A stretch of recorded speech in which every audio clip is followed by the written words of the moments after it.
Assalamualaikum warahmatullahi wabarakatuh. Halo semuanya, kembali lagi ke mata kuliah Medan Elektromagnetik. Pada video kali ini kita akan membahas materi yang bisa dibilang satu langkah lebih advance dibanding materi-materi di video-video sebelumnya, yaitu mengenai magnetic force atau gaya pada medan magnet. Nah, untuk gaya pada medan magnet ini sendiri itu bisa disebabkan atau dipengaruhi oleh beberapa hal. Yang pertama disebabkan karena partikel muatan yang bergerak dalam medan magnet. Terus kemudian ada juga yang disebabkan oleh elemen arus yang berada di luar medan magnet. Dan ada juga gaya yang diakibatkan akibat adanya interaksi magnetik antara dua buah elemen arus. Elemen arus itu apa? Masih ingat ya, elemen arus itu bisa dibilang sebagai elemen atau bisa juga konduktor yang membawa arus, atau yang emang pada konduktor itu terdapat arus yang mengalir gitu. Nah, yang pertama akan kita bahas tentang gaya pada partikel bermuatan. Jadi kalau misalnya dulu di elektrostatik kita juga kan pernah belajar ya tentang gaya-gaya pada muatan itu. Nah, rumusnya ini F sama dengan Q dikalikan dengan E, di mana gaya pada muatan elektrik itu sama dengan muatan tersebut dikalikan dengan medan listrik yang mempengaruhinya, kayak gitu. Nah, pada elektrostatik harus ingat lagi bahwa muatannya itu muatan yang diam ataupun untuk muatan yang bergerak gitu, yang ini rumusnya ini. Nah, pada rumusnya ini kalau emang muatannya ini muatan positif, nanti arah gaya akan sama seperti arah medan listrik, kayak gitu. Nah, kalau di medan magnet, untuk di bidang magnetik seperti ini, gaya itu atau gaya pada muatan hanya bisa ditimbulkan oleh muatan yang bergerak. Kalau muatan yang diam pada medan magnet, dia dianggap tidak memperoleh gaya atau tidak menimbulkan gaya, kayak gitu. Nah, gayanya sebesar apa? Kalau di magnetic field kan kita sempat menganggap atau sempat mengasumsikan kalau muatannya itu dia bergerak dengan kecepatan konstan. Anggap aja kecepatan konstannya itu adalah U. Jadi gaya yang timbul atau gaya pada partikel tersebut akibat pergerakannya dengan kecepatan konstan dan juga akibat pengaruh medan magnet, itu rumusnya kayak gini. Fm sama dengan Q U cross B. Fm ini dia menunjukkan gaya magnetik, sedangkan di sini Fe bisa dibilang sebagai gaya elektrik, kayak gitu. Nah, karena di sini kita punya perkalian cross, jadi biar hasilnya ini maksimal, kita bisa lihat bahwa gaya antara gaya, kecepatan, dan juga medan magnet dia sebetulnya saling tegak lurus ya arahnya. Agar sin 90 kan dia dengan 1 ya. Kayak gitu. Paham ya bedanya antara gaya elektrik dan juga gaya magnetik. Gaya elektrik disebabkan oleh atau dipengaruhi oleh medan listrik, sedangkan gaya magnetik itu dipengaruhi oleh medan magnet. Kayak gitu. Nah, pada muatan yang bergerak, kedua-duanya sama-sama mengalami gaya ini. Ada mengalami gaya elektrik, juga mengalami gaya magnetik, gitu. Nah, nih, kalau misalnya di muatan yang bergerak, di muatan yang bergerak, tadi kan sempat dibahas sebelumnya ya. Kalau untuk di muatan bergerak, dia akan dipengaruhi oleh gaya akibat medan listrik dan juga akibat medan magnet. Sehingga gaya total pada muatan tersebut merupakan penjumlahan dari gaya elektrik dan juga gaya magnetik. Nah, kalau kalian masukin tadi F kan sama dengan QE kan, terus kemudian Fm sama dengan Q U cross B. Nah, kalau kita gabungkan terus kita keluarkan variabel Q-nya, nanti total gayanya akan kayak gini. Dimana persamaan ini bisa disebut juga sebagai persamaan gaya Lorentz. Kayak gitu. Pernah dengar kan ya apa itu gaya Lorentz? Nah, dari rumus gaya ini kita kan bisa lihat bahwa gaya itu dipengaruhi juga oleh kecepatan pergerakan si muatannya, ya kan.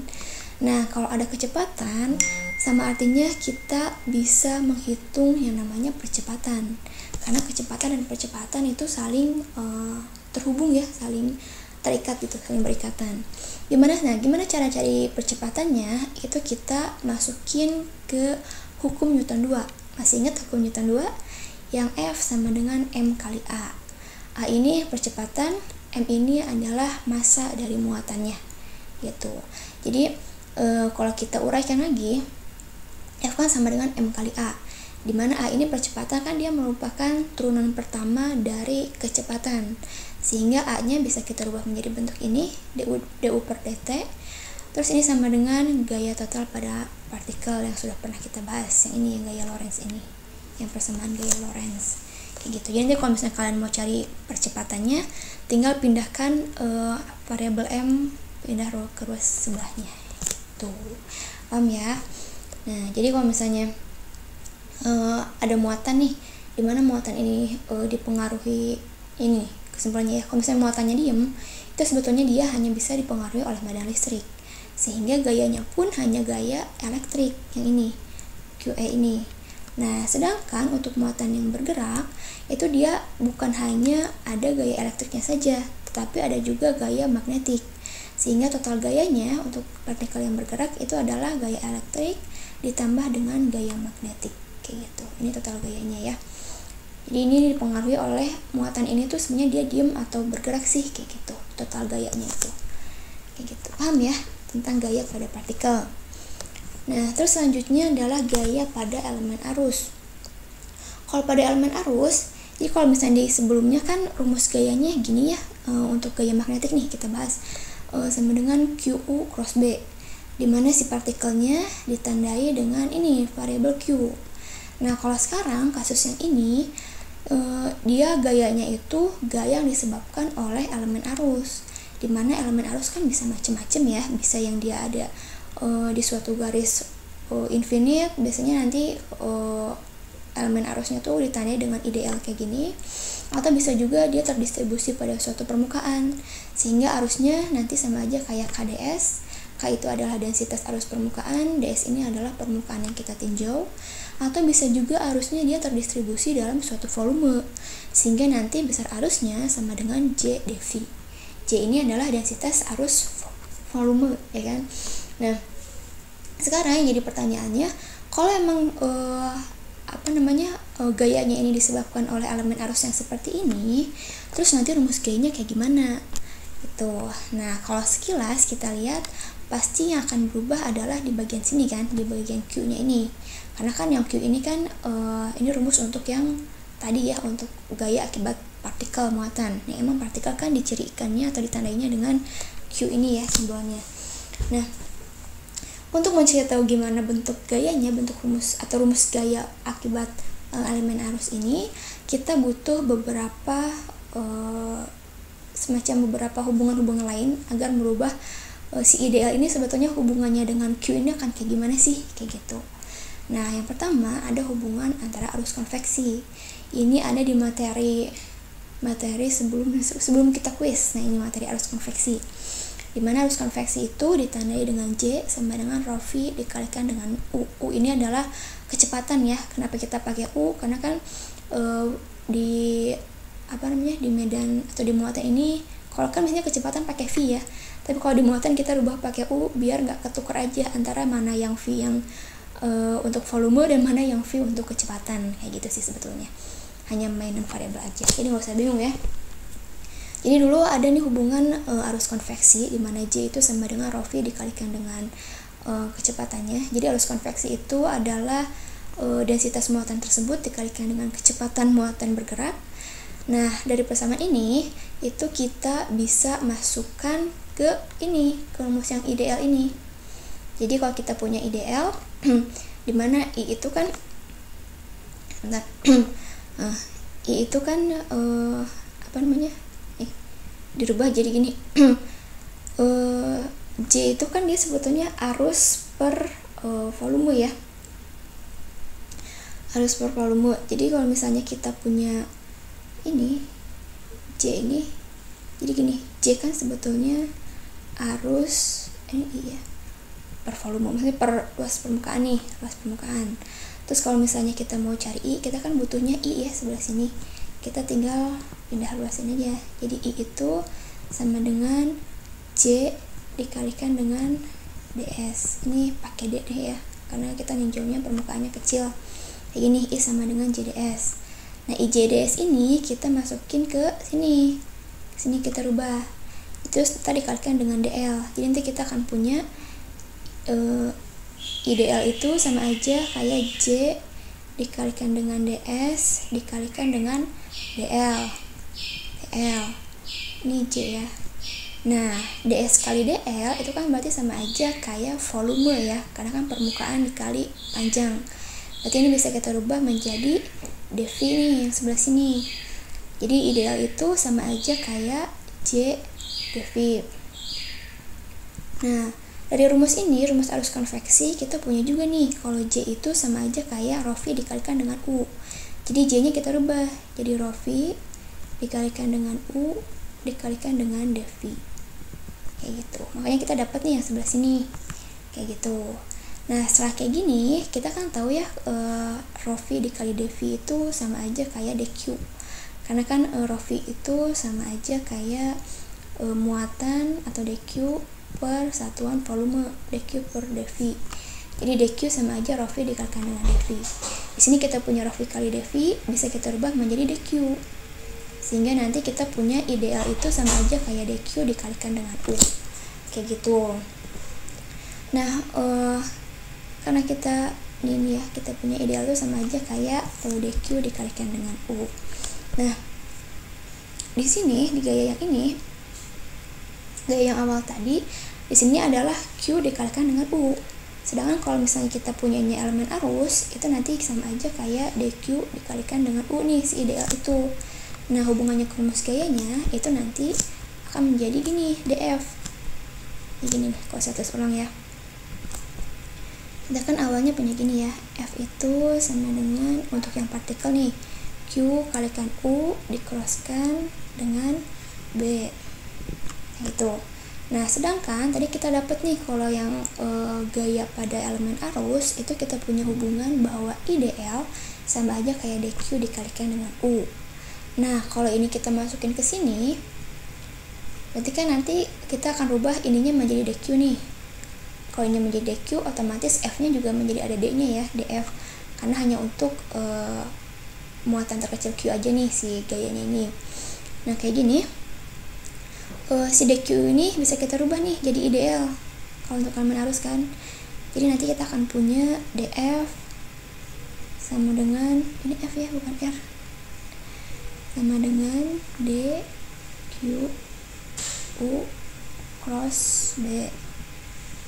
Nah, karena dQ ini sama dengan IDL, jadi kita bisa rubah yang sebelah sini jadinya IDL cross B. Itu kayak gini. Jadi kalau untuk gaya pada elemen arus itu rumusnya kayak gini, dF jadinya sama dengan IDL cross B. Terus kalau misalnya kalian mau cari F-nya, tinggal diintegralin ya, integralin sekali terhadap L kayak gitu. Nah, sekarang kalau misalnya elemen arusnya ini, tadi kan dibahas ya kalau elemen arus kan bisa terdistribusinya di macam-macam nih. Kalau ini kan kasus IDL berarti dia terdistribusinya dalam satu garis lurus, garis panjang maksudnya. Nah, kalau misalnya dia terdistribusinya dalam permukaan ataupun dalam volume, itu gampang sih, tinggal kita rubah aja idealnya. Kalau misalnya terdistribusi dalam permukaan, ideal dirubah jadi KDS. Kalau dalam volume, tinggal dirubah menjadi JdV gitu.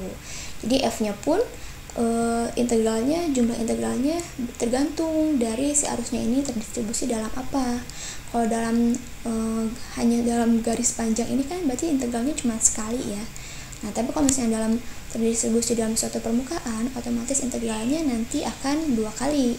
Dan kalau dalam volume, integralnya otomatis akan 3 kali kayak gitu. Nah, dari sini kalau misalnya kita bikin asumsikan misalnya nih si gaya sama si muatan ini kan elemen arus ya, bisa dibilang elemen arus. Ini adalah medan magnetnya nih misalnya. Kalau kita bikin merekanya uniform atau magnitudenya nih, kita bisa anggap F ini sama dengan J dikalikan dengan B ya. Sehingga B ini itu sama aja kayak F per J nih, F per J. Nah, jadi kita bisa bilang bahwa magnetic flux density atau B ini merupakan gaya per satuan elemen arus. Kayak gitu. Ini boxnya ini tuh dari situ ya asal mulanya. Paham ya? Nah, yang terakhir adalah gaya akibat interaksi magnetik antara dua elemen arus. Jadi kalau tadi kita cuma punya satu elemen arusnya, sekarang kita punya 2. Misal nih ada lintasan garis kayak gini. Ini elemen arus yang pertama, yang ini elemen arus yang kedua.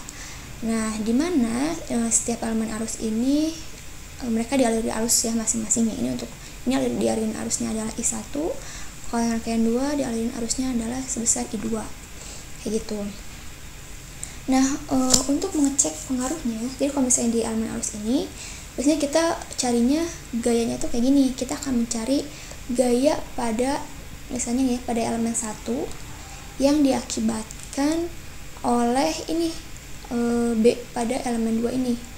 Kan pada setiap elemen kan dia pasti menghasilkan suatu medan magnet ya, ada B2 ada B1. Nah, kalau kita mau cari gaya pada rangkaian 1, itu artinya gaya tersebut adalah gaya yang dipengaruhi oleh B2. Sedangkan kalau kita mau cari gaya pada rangkaian 2, itu berarti adalah gaya yang diakibatkan atau yang dipengaruhi oleh medan magnet pada rangkaian 1, atau yang diakibatkan atau dipengaruhi oleh B1 kayak gitu. Nah, gimana cara carinya? Rumusnya sama kayak tadi, rumus dasarnya kayak gini, DF sama dengan IDL cross B. Nah, cuman sekarang yang kita punya itu kan B-nya beda-beda ya. Kalau misalnya di F1 B-nya pakai B2, kalau kita mau cari F2 berarti B-nya pakai B1. Nah, di sini B-nya yang kita pakai itu masih B ada D-nya. Artinya B-nya misalnya gini nih, misalnya kita mau cari gaya pada rangkaian 1. Berarti kita coba tinjau daerah terkecilnya ya. Berarti anggap aja daerah sini. Ini adalah garis yang mau kita tinjau. Dimana di sini ada arus yang mengalir sebesar I1 dl1, ya kan? Nah, kalau kita mau cari gaya pada I1 dl1 ini, itu kita akan mencari berapa sih B2 yang mempengaruhi IDL1 ini. B2-nya otomatis B2 pada sini juga. Dimana dia berarti adalah DB2 ya. Karena B2 untuk sebagian terkecil dari rangkaian yang kita punya. Nah, DB2 ini berarti nanti yang awalnya rumusnya kayak gini, kita rubah B-nya menjadi ada D-nya. Kalau untuk yang dua elemen arus, kalau ininya ada D-nya, otomatis F-nya pun kita tambahin D juga kan, kayak gini. Makanya kenapa di sini kita pakainya bukan DF tapi DDF kayak gitu, karena kita di sini pakainya B-nya juga B yang ada D-nya ya, B untuk sebagian terkecil gitu. Jadi kalau misalnya kita mau cari gaya pada rangkaian 1, F1 ini sama aja kayak I1 dl1 dikroskan dengan DB2 kayak gitu. Nah, sekarang kita berarti butuh aslinya B2 nya itu seperti apa ya kan. Nah, DB2 nya seperti apa kita bisa cari dari hukum Biot-Savart. Kalau kalian lupa, kalian bisa cek lagi video yang awal-awal tentang Biot-Savart. Itu rumusnya kayak gini. Biot-Savart itu mu0 I2 dl2 dikroskan dengan AR. AR itu adalah arah normalnya ya kan, per 4pi R kuadrat kayak gitu. Nah, ini si rumus Biot-Savart ini dari hukum Biot-Savart, kalau kita masukkan ke rumus gayanya, kita akan kurang lebih dapat persamaannya ini ya kan. mu0 ini I1 dl1 kan dia dari ini ya, dari rangkaian pertama.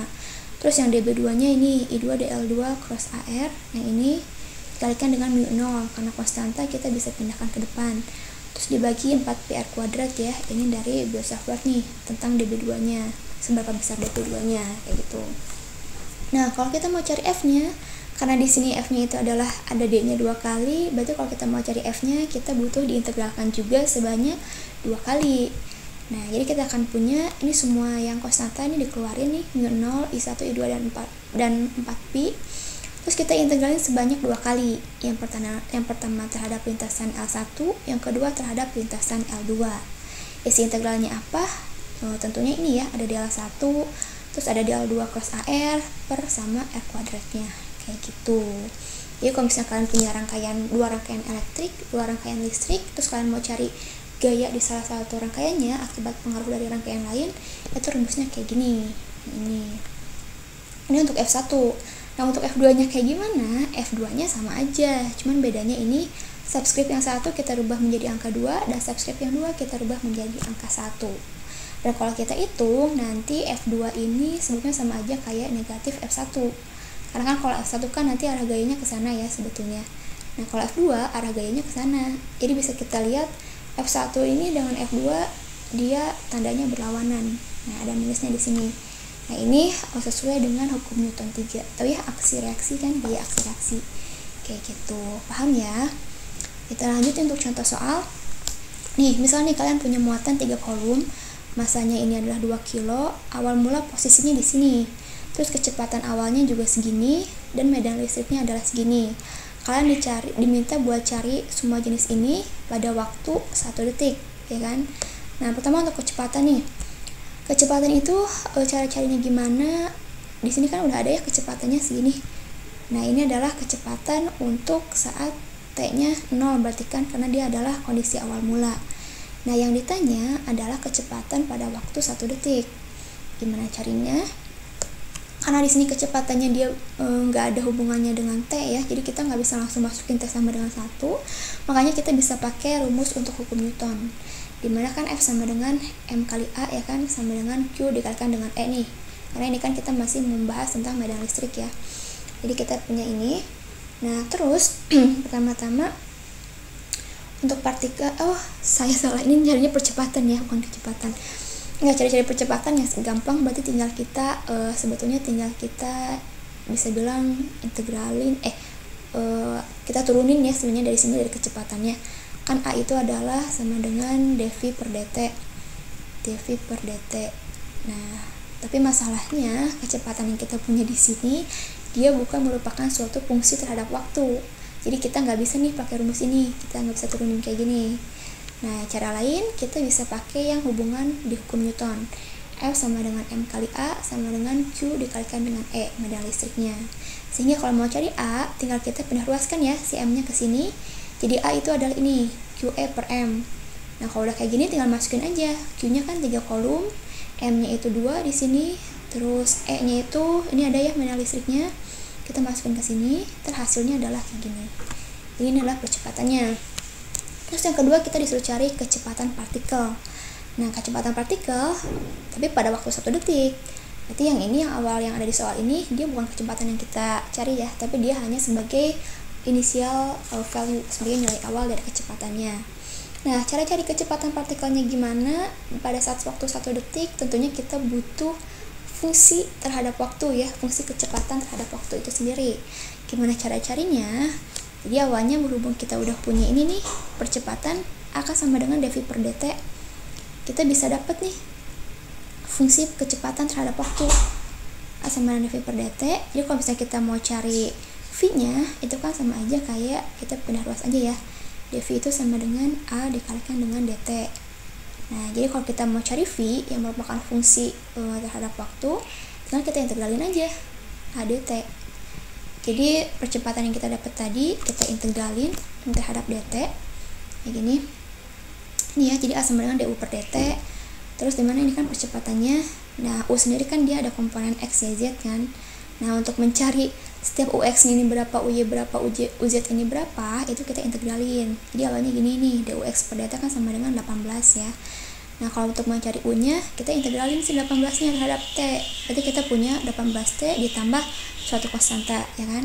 Begitu juga untuk duy atau untuk uy-nya segini, terus juga untuk uz, kayak gitu. Nah, kalau sudah diintegralkan, yang kita cari selanjutnya adalah mencari ini, A, B, sama C-nya, ya kan? Nah, cara carinya gimana? Itu kita masukin lah T sama dengan 0. Karena kan tadi di soal kita udah punya nih kondisi kecepatan pada saat awal mula ya, atau pada saat T sama dengan 0. Jadi kita bisa cari nih nilai UX-nya. Nih, V-nya kan sebesar segini ya saat T sama dengan 0. Jadi saat kita masukkan T sama dengan 0 ke ini, ke nilai DUX, nilai UX, UY, UZ tadi hasil integral, kita bisa dapat deh konstanta ABC-nya. Jadi kalau yang UX saat T-nya 0 kan berarti 18T-nya 0 nih. Berarti tinggal tambah A, jadi UX-nya tinggal A aja kan. A-nya ini sebesar ini ya, UX-nya 4. Jadi kita punya A-nya itu adalah 4. Yang B juga sama, masukin T sama dengan 0 ke persamaan yang ini. Nanti kita dapat bahwa B itu, karena di sini V titik awalnya nggak ada yang komponen Y, berarti B-nya sama dengan 0. Terakhir untuk yang C sama dengan ini 3Z ya kan, 3AZ, berarti C itu sama dengan 3. Nah, kalau udah dapat ABC-nya, berarti nanti kita udah bisa dapat nih rumus atau fungsi kecepatan terhadap waktu. Kita udah punya UT-nya kan sama dengan UX, UY, UZ. UX-nya adalah ini 18T ditambah A-nya itu 4 ya kan ini. Terus UY-nya adalah 15T tambah 0 atau 15T, dan UZ-nya adalah C. C itu adalah 3. Kayak gitu. Ini adalah fungsi kecepatan terhadap waktu ya. Nah, karena kita yang dimintanya adalah pada saat T-nya sama dengan 1, saat 1 detik kita masukin aja T sama dengan 1 ke rumus ini. Jadi kita bisa dapat kecepatan pada saat 1 detik adalah kayak gini. Gitu, paham ya? Selanjutnya dicari energi kinetik. Masih ingat rumus energi kinetik? Itu adalah setengah mv kuadrat kan ya. Jadi tadi kita udah punya nih V-nya kan di sini saat 1 detik. Terus kita mau cari energi kinetiknya, masukin aja ke rumus ini kayak biasanya. Jadi M-nya tadi dapat di soal ya, 2 kilo. Dan V-nya pakai V magnitude. Berarti yang ini kita akarin, terus kita kuadratin masing-masing kan kalau mau cari magnitude. Kayak gitu. Terus habis itu ntar dikuadratin. Jadi kalian bakal dapat kayak gini.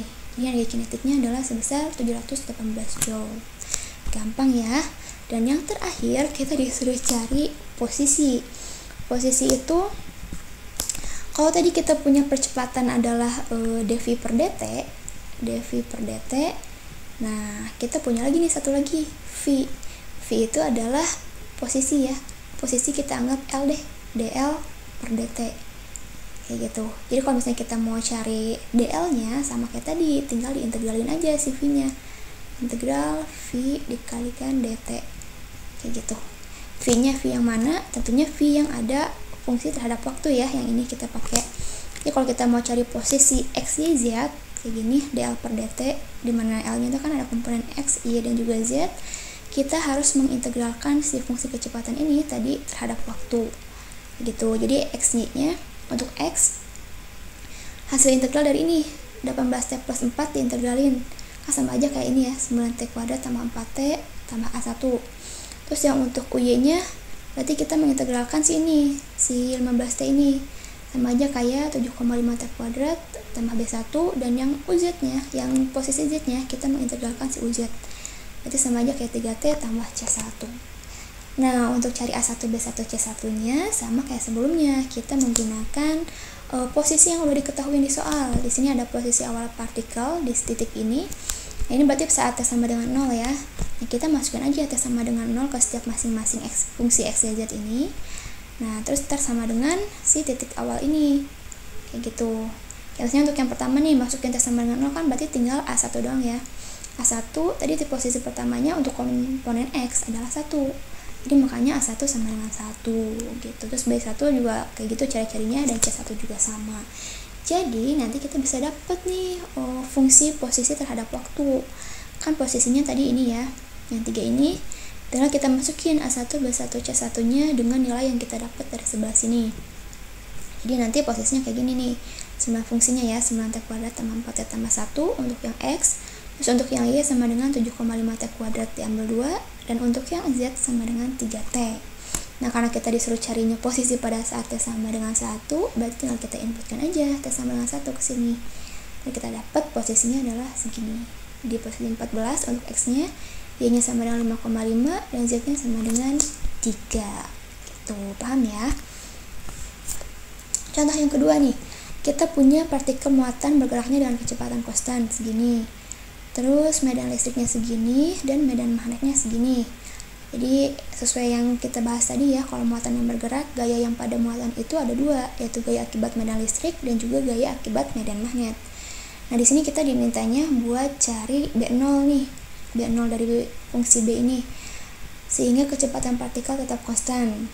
Nah, kalau kecepatan konstan, berarti dia nggak akan punya percepatan, ya kan?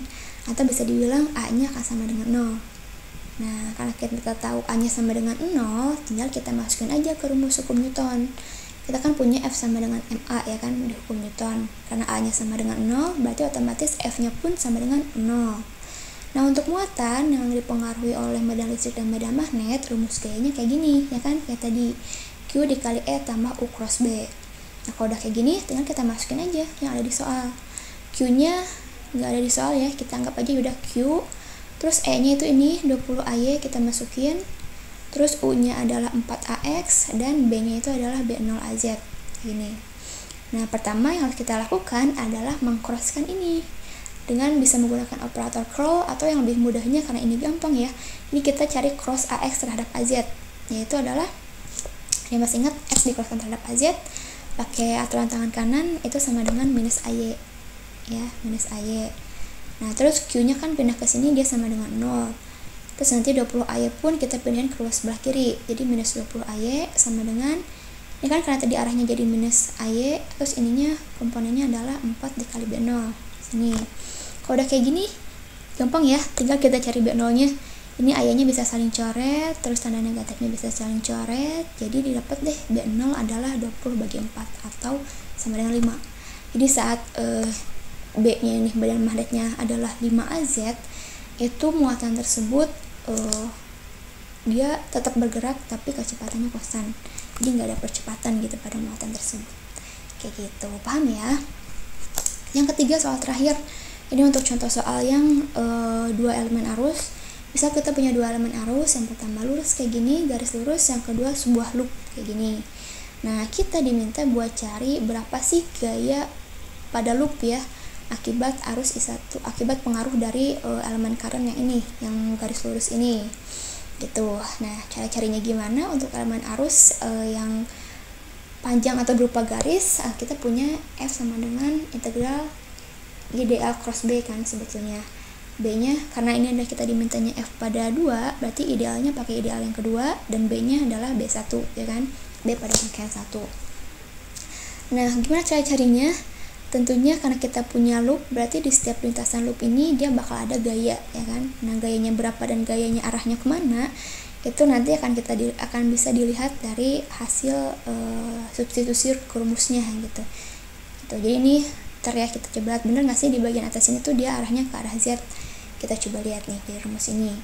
Jadi kita punya rumusnya yang pakai ini ya, F sama dengan I integral DL cross B, dimana B1 sesuai dengan hukum Biot-Savart. Untuk yang garis, kita bisa lihat dari video sebelumnya tentang hukum Biot-Savart, sudah kita turunkan itu rumusnya kayak gini ya kan.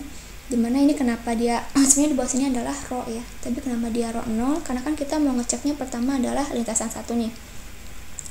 Lintasan 1 berarti kan sebelah sini ya, sebelah sini dia kan berarti ininya ada di titik nih sini, ini adalah rho 0 ya, makanya bawahnya pakai rho 0 untuk yang B1. Untuk F1 nih jadi I2 integral DL kuadrat DL2 cross B1. I2 nya konstan, terus DL nya yang untuk lintasan 1 dia kan ke arah atas, ke arah atas, berarti dia adalah DZ, arahnya AZ kan. Nah, ini dicrosskan dengan B1. B1 nya apa? Yang ini, yang hukum Newton. Nah, cuman berhubung si lintasan 1 ini nih ada di sini, dimana ini adalah titik saat rho nya itu adalah rho 0, sehingga yang bawah sini kita pakainya rho 0, sini rho 0 kayak gitu. Terus nanti tinggal kita crosskan, ini Z di-crosskan dengan psi, jadinya minus A rho ya arahnya. Kalau kalian lupa, coba kalian pelajaran lagi untuk aturan tangan kanan. Terus ini komponen dalamnya tinggal hasil dari integralnya. Ini kan I2, mu 0 dan I1 dan 2pi adalah konstanta ya. Di sini cuma dz nya aja yang berubah. Berubahnya adalah dari titik 0 di sini sampai B ya, tinggi sininya. Jadi di sini dari z-nya dari 0 sampai B. Kalau kita hasil integralin, jadi hasilnya di sini ada B. Jadi di sini kita punya F1 itu adalah minus ini, mu 0 ini arahnya arah arrow.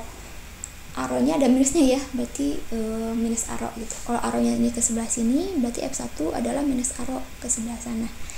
Jadi di sini kita punya deh F1-nya arahnya ke sana gitu. Atau bisa dibilang dia adalah gaya yang atraktif gitu, gaya yang menarik gitu. Terus selanjutnya untuk yang F3, ini kita pakai F3 dulu, karena kan F1 sama F3 hampir sama ya daerahnya kayak gini, cuma berlawanan aja. Nah, di sini rumusnya sama kayak tadi, bedanya di sini untuk B-nya kita bukan rho 0 lagi, tapi rho 0 tambah A. Karena kan titik sini kan ini ya, rho 0 ditambah dengan A ya kan di sini. Nah, jadi kita di sini punya rho 0 tambah A, masukin ke rumusnya dapat kayak gini. Dan untuk yang arahnya kita crosskan, dicobain, dan harinya adalah A rho gitu. Dimana kalau misalnya A rho berarti kan dia ke arah mana ya, ini kenapa dia positif, kenapa dia negatif, sebetulnya dari integralnya ya gitu. Jadi kalau misalnya DL ini untuk yang sebelah sini, kalau kita bikin dia integralnya dari 0 sampai B, otomatis dz nya jadi min dz AZ. Tapi kalau misalnya kita pakai integralnya dari B ke 0 atau kebalikannya ke arah bawah, otomatis DL nya pun pakai positif juga nggak apa-apa, jadi dz AZ aja gitu. Cuma kalau kita integralin nanti hasilnya dia akan positif di sini. Jadi dia menujunya ke arah arrow si F3 ini. Kita bisa dibilang adalah repulsif. Nah, untuk yang F2 dan juga F4 itu caranya sama kayak tadi. Nah, cuman bedanya di DL-nya. Untuk yang F2 kan dan F4, DL-nya kan dia ke arah sana ya, ke kiri dan juga ke kanan. Ini adalah sebesar, karena dia adalah sumbu rho, berarti sebesar d rho a rho nih DL-nya. Terus yang B1-nya sama kayak gini. Nah, cuman bedanya rho-nya, ya rho-nya kan nggak tetap ya, atau bisa kita bilang rho-nya adalah rho kayak gini. Sesuai dengan integralnya, jadi akan kita integralkan. Integralkannya dari mana? Untuk yang F3 otomatis dari titik ini, dulu sebentar ya. Yang F3 dari titik rho 0 dari titik sini sampai ke titik sini rho 0 plus A gitu.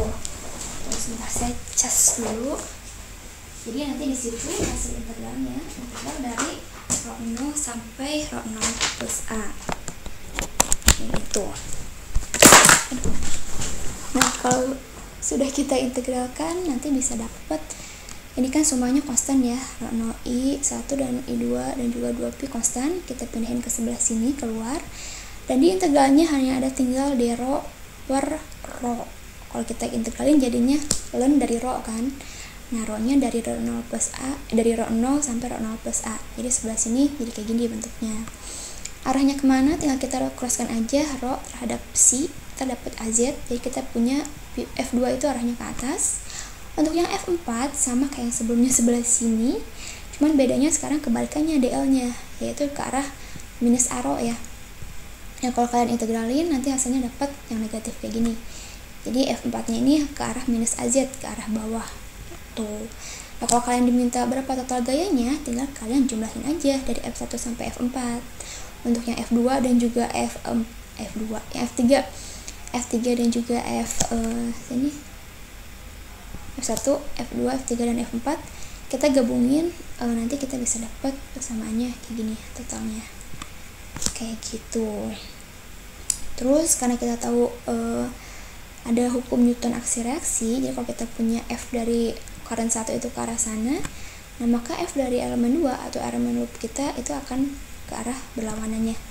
Kita punya Fv sama dengan min Fl. Fv itu adalah gaya pada rangkaian yang pertama sini, rangkaian arus yang pertama, dan Fl adalah gaya pada loop. Gitu gaya totalnya ya. Ini kan jadinya ke arah minus A rho kan, ke arah sana, ke arah kiri. Jadi terbukti nih kalau dia memenuhi hukum Newton aksi reaksi. Kayak gitu. Paham ya? Semoga paham. Untuk yang gaya cukup sekian, nanti kita akan bahas lagi materi-materi lainnya di video selanjutnya. Terima kasih. Wassalamualaikum warahmatullahi wabarakatuh.